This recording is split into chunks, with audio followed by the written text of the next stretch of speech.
Huntsman is, you know, looking a little stronger in New Hampshire, Elizabeth, but not really anywhere near shooting distance of Mitt Romney. Why are we talking about him? Good morning, Ellen. Not at all. He's not anywhere near within shooting distance. The new Suffolk numbers that came out this morning have Romney at 41%, and they have Huntsman and Gingrich in a dead heat for last at 7% apiece.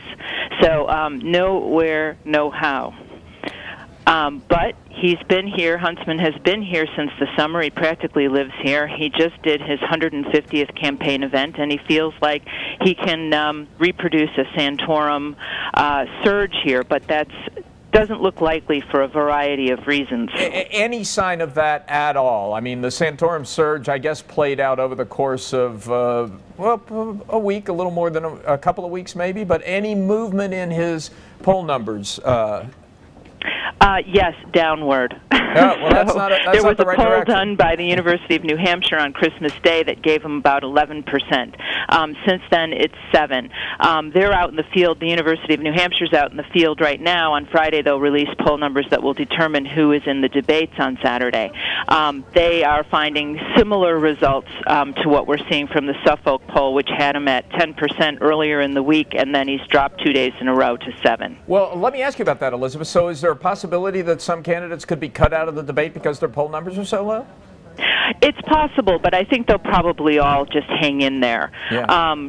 You know, but this is really disappointing for someone like Jon Huntsman. And when you go to his appearances, you can see that this is he's got a sort of spotty appeal to folks. I mean, he's trying to appeal to voters who here are called undeclared, and that's 43% of the electorate in New Hampshire. But they are mostly voting Republican in primaries. Those who don't tend to vote Democratic, or there's a chunk of independents, true independents, not undeclared. You can't kind of confuse the two, because undeclared, like I'm just saying, you know, most of them vote Republican in New Hampshire. Then there's about 10 to 15% who vote Democratic, and then the rest of them are true independents, which means they don't really vote in primaries at all, or they tend to support libertarian candidates like Ron Paul. So what Jon Huntsman is doing is competing not against Mitt Romney here, which he would really like to do. Mitt Romney is totally ignoring him. He's competing against those who would likely vote for Ron Paul. Wow, which is a tough position to be in. And to vote in the Republican primary in New Hampshire, you have to declare yourself a Republican, but you can do it at the time you vote, right?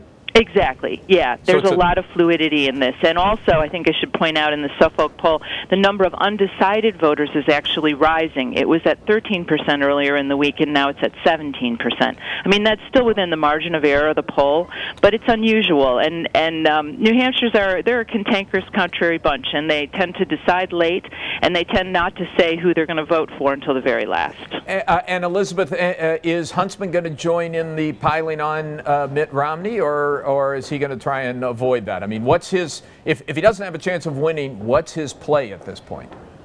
Well, that's one of the reasons that he seems to be struggling here. No one quite knows what his play is. He's saying that, you know, there's a trust deficit in America. That's his classic stump line, that, you know, you need to trust the government. You need to trust me. You can trust me. As governor, I delivered. You know, my second term, I won 80% of the vote because I delivered what I promised people I would.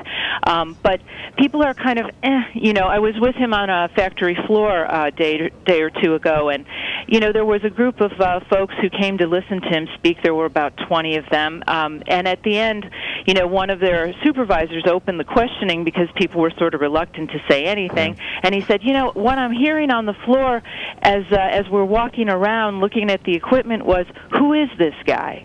Now, for a man who has spent months here, who lives here with his entire family, that's got to be absolutely abysmal to hear. Painful, yeah. You know, there's some people have talked about how Jon Huntsman should really be running as an independent, but even running as an independent doesn't seem like a very viable alternative when you've shown so little ability to excite voters.